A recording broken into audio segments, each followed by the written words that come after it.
A very good morning to you and welcome to Morning Dew Show here on Isaac TV, the cradle of goodness. My name is Mungai. And my name is Andy Mike Kilambo. And you can reach us on our social media platforms, that is Instagram, Twitter and Facebook. And our SMS is running down your screens. You can keep your comments coming. The hashtag is always Morning Dew Show. Now, today we have a lot lined up for you, of course. But first, let's look at what is happening on the headlines. Today on Wednesday, July 13, 2022, stories making headlines on the Daily Nation today is MPs to return millions paid irregularly. That is 460 million recovered back. Then there is land saga that cost Kenyatta University Vice Chancellor his job. That is Professor Wanaina. That story is on page 10. And decision making 2022, Uhuru, I was soft, but Karua will jail the thieves. That is on the Daily Nation front page. There's also another story about Sakaja and Igade duel ignored the real issues that are facing Nairobi. We'll be looking at those stories and more. Lastly, we have 15 women raped in Nairobi every day. That is a study that we'll be looking at on page 11. Yeah, and on the Standard, there's a story here on page 4 that says, school heads dilemma as cost of foods soar. There's another story here on page 7 that says DP lashes out against fake polls. Another story here on page 6, Raila Ruto's staff task to avoid runoff. That is the main story. And there's another story here on page 14 and 15 that says debt fueled hits and misses define Uhuru's legacy. Pardon me for that. We're going to look at that and many more, but right now let's look at newspapers reviews. And the story that is making headlines today on the Daily Nation, that is Uhuru, I was soft but Karua will jail the thieves. Yes, and I want just to read something about it a little bit that is on the front page of the Daily Nation, and it says, in the city rally, the president admits that he chickened out on dealing with thieves and other crooks in his government, but promises that Raila's running mate will do the dirty job if elected to office next month. More than on that story is on page 7, and we are going to look at it in depth just in a little bit. That is on page 7. Raila Karua will put thieves in jail, says Uhuru. And this one, it really shows that that the president has confidence on the Azimio side, for the Azimio side, and more so, he has so much confidence on Martha Karua in matters concerning corruption and the irregularities that have been there within the country. So he openly says that, I was really soft on these people because during his tenure we had a lot of cases, the NYS case, the corruption cases that have been around and have not been sorted out so far. So he's here coming out and saying, people should come out and vote for Azimio because we have Martha Karua, who's the deputy. He's the running mate to Raila Odinga, who is going to take care of these people. And as we can see, Martha Karua herself, she's been known to be the Iron Lady. She's been tough. She's been, she's the former Minister of Justice. Yes, and without any missing his words, Uhuru Kenyatta yesterday he gave up a backup on the Azimio party. Because if you look at this very well, he says, let me just quote a little bit of what he's saying. In his talk yesterday, he said that referring to Ms. Karua, the former Justice Minister, also known for her anti-corruption stance both in government and in civil society, the president said she was a tough woman who will put thieves in the cells. So apart from him just saying that, I think Martha Karua can do this. I also think that he's backing up the Azimio side to win this, because if you go ahead and read the story in depth, you'll find that he has said that he has very much confidence in the Azimio team to deliver in terms of peace, in terms of justice, in terms of finishing corruption. And he goes ahead and questions Mr. Ruto, and he says, there's something interesting he said here, and he said, Mr. Odinga, the president said was, yes, this is, let me get that back.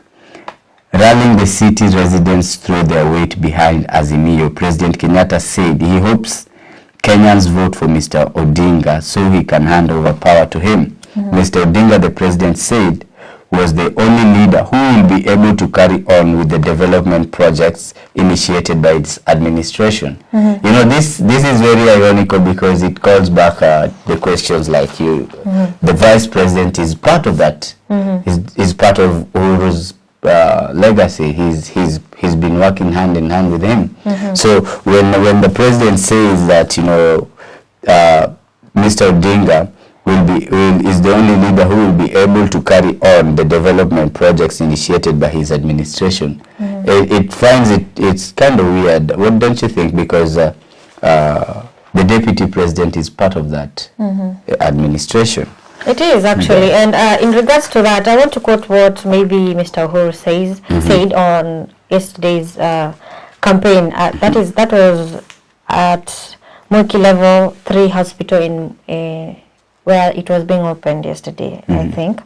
And it says, and I quote, "Why are you talking about Uhuru yet? He's not seeking votes. They keep telling me to finish my term and go home. I don't know where they think I'll be going, but I will still be here." So it's like somehow he's like campaigning for Raila, because he's saying, "I'm respectfully asking you to allow me through your vote to hand over to no one other than Raila Amolo Odinga, because he will ensure that our work will continue," said Uhuru. That was during this now launch. And something also interesting about this, he goes ahead within the story and says that he doesn't believe in these other people, the Ruto's side, because he said, further, the Jubilee party leader admonished Dr. Ruto for being a master of double speak, who is first to take credit for achievements by the Jubilee government, but distances himself from the failures, you know. And he goes ahead and he says, it is true that there's a high cost of living, but it is a global issue. We are doing everything possible to lower it. But instead of coming to help us find solutions, yet he is in government, he is taking credit for the good things, but blames me for the high cost of living. That is the president talking about his deputy president. Yeah, and saying, you know what, you want to take all the credit of the good things, but when it comes to bad things, you want to point fingers. So he's made his statement clear that he's now on this other side. He's on the Azimio side, and he's trying to garner votes for the Azimio side. He's even pleading and telling people, you know what, this is the right way to go.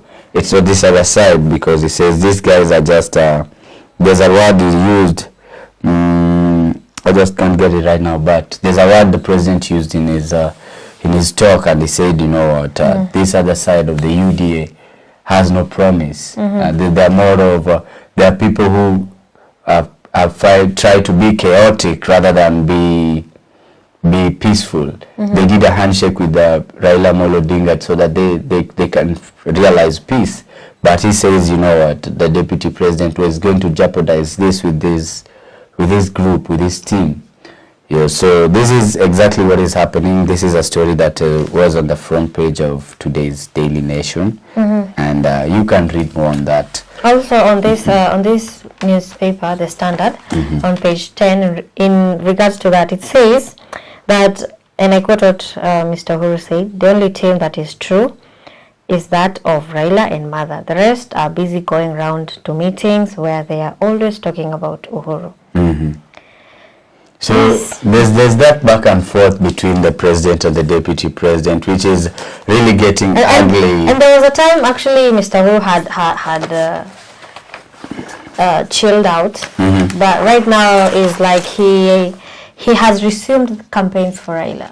Yeah, that the same. And now that you're at 26 days to election. Yeah, 26 days to go, you know. So he's coming out and hoping that his impact on which side he's choosing to vote for goes through, and his impact is recognized. And on the same thing that we are talking about right now, and about people going by, the president and his vice going back and forth through the abuse and the words, the throwing of words back and forth, you know. It doesn't really give a very good show to the general public if the two leaders, and there's a time we talked about it and said, you know what, the religious leaders should come in and see how it goes, because you can see even yesterday we had the same problem, because there was this in parliament, deputy president allies claim government feared losing on the floor in a vote of controversial Huduma bill, and it was now a war between Uhuru Ruto to spill the house as Muturi cancels a special sitting. So the special sitting was also cancelled because of that yesterday, because a lot was going through between the UDA and this other side of the Azimio. And that's also a story on page 4 of the Daily Nation. Yeah. Now there's a story here that is making headlines on the Standard.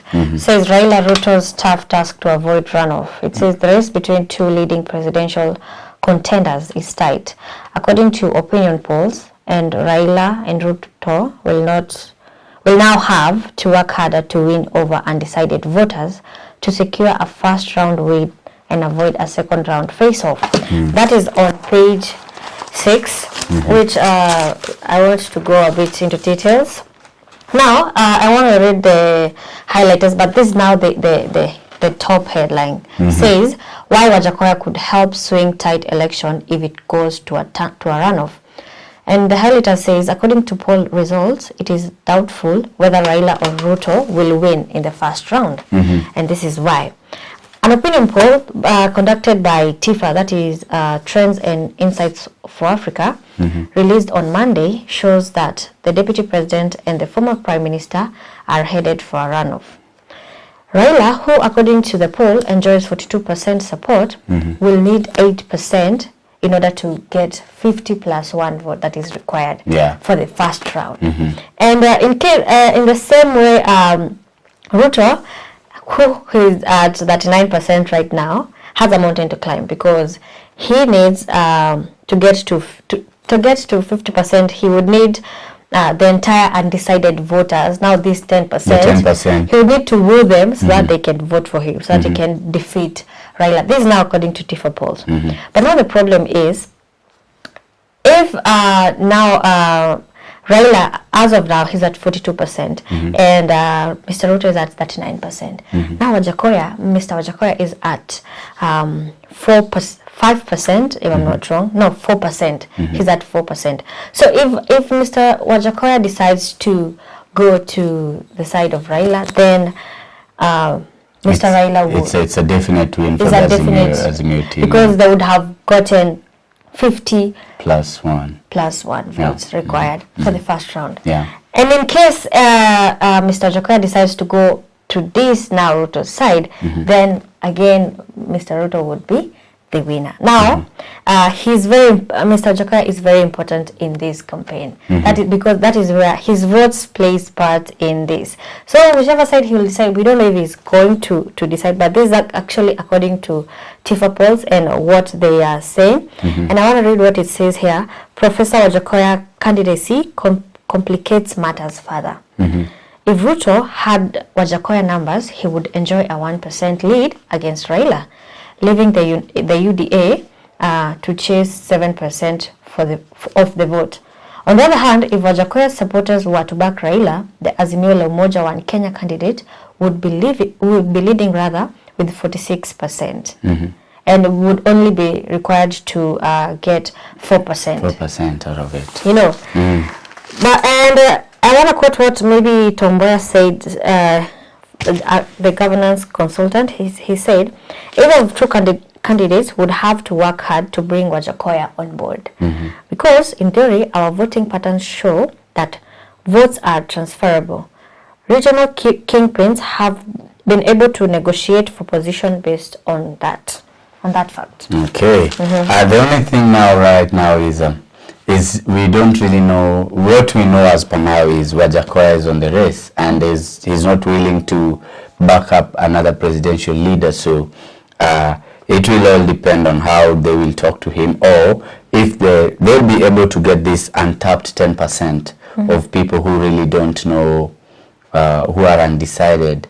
If they can tap this 10%, then one of them can get through 50 plus 1 within the first round. Yeah, but as you can see, most of all of these presidential candidates are very confident that are going to get it. Yeah, but according to Ms. Ireli, she said if you look at the way Wajackoya has been speaking, he's already leaning towards Raila.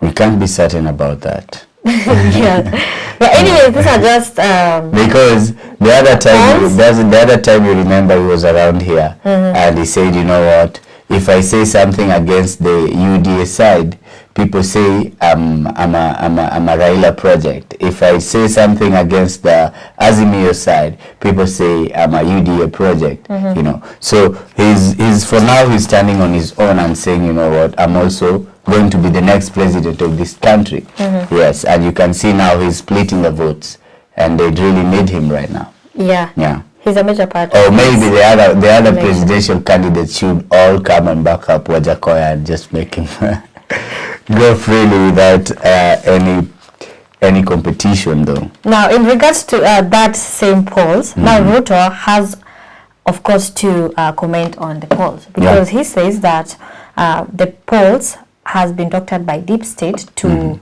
Raila's advantage. And I want to read what the Standard says. This story is on page 7. It says Deputy President William Ruto has put pollsters on notice over what he termed as fake opinion polls that shows that Raila Odinga is in the lead in the presidential race. And I want to quote what he said. The deep state has embarked on doctoring opinion polls that place Raila popularity ahead of mine after sensing I'm going to beat him by a big margin. Pollsters, please stop giving Raila an avenue of getting excuses after losing in next month's polls. The DP said that this deep state has employed all manner of tricks to bring him down without success. He was particularly enraged by the recent polls by the TIFA, which suggested some 2 million voters were undecided.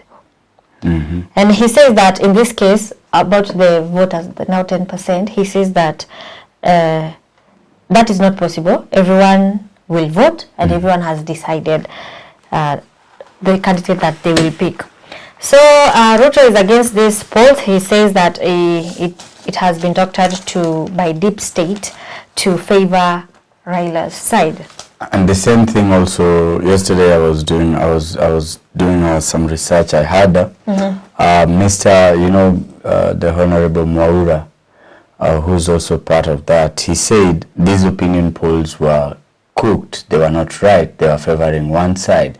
And he even went ahead and said they have their own polls that was done internally, though he wasn't able to really tell us where we could get these internal polls and see how they did it, what criteria they used. But he also, the same sentiments that the deputy president has about the polls not being right are the same sentiments they also had. And he also said that, you know what, on our side we have different numbers. Yeah, we can't be certain of the numbers right now, but he said they have different numbers compared to what TIFA is giving out. Yeah, so that is kind of expected of the deputy president to do that. Yeah. But what I'm asking myself though, why was Mr. Mwaura not in the polls? Maybe.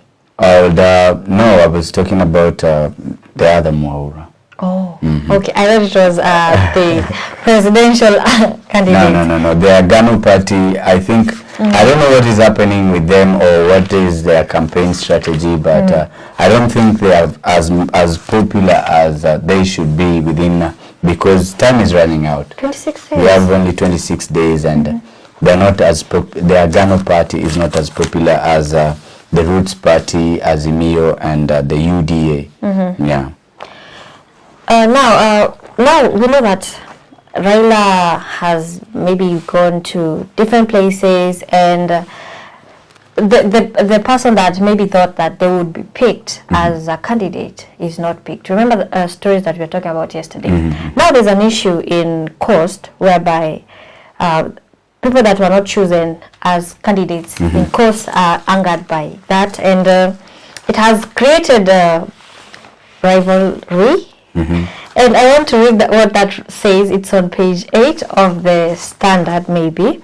It says, ODM leader Raila Odinga returned to Coast yesterday after 2 months amid mounting fiction wars in the party over lists of nominations and unending sibling rivalry in Azimio One Kenya coalition. Of equal concern is the recently released TIFA survey that shows the region has the least percentage of those who will vote. So according to TIFA, Coast is the least when it comes to people who will vote. Yes, and according to now this story, it says that, and I want to quote what maybe Yusuf said, Abubakar Yusuf said, it is like ODM candidates in Mombasa are running away from Raila. They have erected big banners in strategic places in the town that does not even mention him. So this is because of now this issue of you choosing this one, maybe the one that was thinking that they're going to be chosen is not chosen, you know. And it's an issue because also people like maybe Joho and Shabal and Taveta MP Naomi Shaban were appointed to lead Raila campaigns at the Coast, but after one rally in May, they left the task to ODM governor candidates in the 6 counties. Yeah. You know, that's the same thing we've been talking about even yesterday. The same thing happening in Homa Bay and Siaya County. You know, it's because these people are really loyal partisans to their parties. You know, they're participants to, and they believe in ODM with all their heart, and they've been there before. So when you go out there and it's time to give out the certificates, and people who feel that they should be given those certificates to run for within those parties are not given, in some way they feel betrayed. You know, and when the betrayal comes in, that's what you're seeing now in the coastal region. The coastal region is always known to be Raila's stronghold, apart from the Western Kenya. He's also having very good votes from that side, and from the TIFA polls, as you said, that the number of voters that are registered there, that is the lowest turnout. So it begs the question: who are these people who are going to vote? You know, and the leaders who are not given the tickets, I know they have obviously they've had something against their leader because they thought they were going to get it. Now they're not getting it. So that has to be there. That has to happen. Yeah, it's worrying because unlike in 2017 polls, Raila has less than 3 billboards in Mombasa. Less than 3. It means the people on the ground are not doing their job, you know. He has less than 3 billboards in Mombasa. That is one thing. And Orange Party candidates' billboards that have been placed in strategic areas of the city do not bear either his or his running mate's Mother Karua's photos.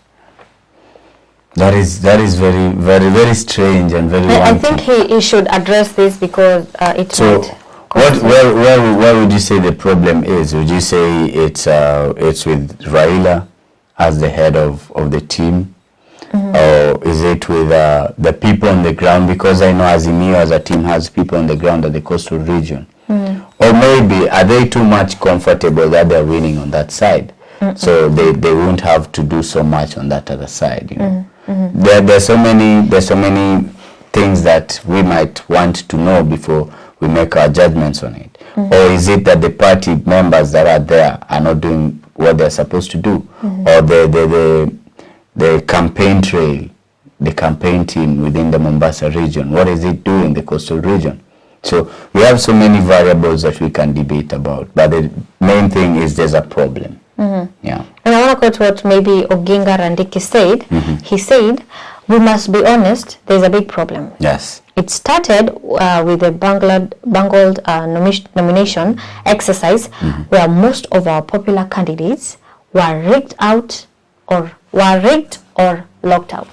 So that was the problem. Candidates that citizens wanted were not nominated for. And that was the biggest problem. That even we've seen that replicate itself in Siaya. We've seen that in Homa Bay. We've seen that in Rangwe. You know, and it's very popular in Siaya because Siaya County there were so many very good leaders who were part of the ODM or the Azimio, and they were silenced. You know, so they have that kind of bitterness that goes with it. You know, when you believe that I can do something for you and you're sure about it, and when you come there I cannot do it for you, you in some way you feel betrayed. So we cannot lie that the Azimio side has a problem on that side, or maybe they're just being let me use a better word. Maybe they're just being rational that, you know what, they will win on that side because it has been their stronghold in the recent past. Yeah. I'm still talking about the coastal region. I want to bring to your attention about the story of Sonko. Sonko, you know, Sonko was impeached in Nairobi, but he's trying to run for governor seat in Mombasa, and he's running through the Wiper Party. Having heard that the Wiper Party at one point wanted to change whoever was going to run for governor in Mombasa, but the courts refused that, nullified that, so it's still Sonko who will run through that. But today will be his best day, if at all he will be able to be given a safe pass to run for the governor's seat. So Sonko is yet to know his fate today, and that should be going up around now, because it's supposed to start at around 10. So the former Nairobi governor Mike Sonko will today know whether the electoral agency and its disputes resolution committee decision to disqualify him as a candidate for Mombasa gubernatorial seat will be confirmed or squashed. So it's a 3-judge bench, you know, and they are expected to give their verdict today, so that we be able to know if Mike Sonko will be running for the governor's seat of Nairobi or not. We are yet to see all about that, and we see how it goes, because the party had confirmed that it had submitted a letter to the IBC nominating the Kisauni MP, that is Ali Mbogo, that was supposed to be the gubernatorial candidate seat for Mombasa, but failed to get a reply. So the party is still backing up Mike Sonko. So it all depends with this right now. If he knows his fate, whether he's disqualified or he's part of it. I know his fans are really waiting for it, and we hope for the best for Mike Sonko as he goes through this today. It's starting at 10. So I think we'll be able to give you feedback on how it goes. Yeah, we have a lot of stories, and there are more. If you want to check out, you can check at Standard and today's Daily Nation. There are a lot of stories. You can reach us on our social media platforms, that is Instagram, Twitter and Facebook, and our SMS is running down your screens. You can keep your comments coming. The hashtag is always Morning Dew Show. My name is Mungai. And my name is Andy Mike Kilambo.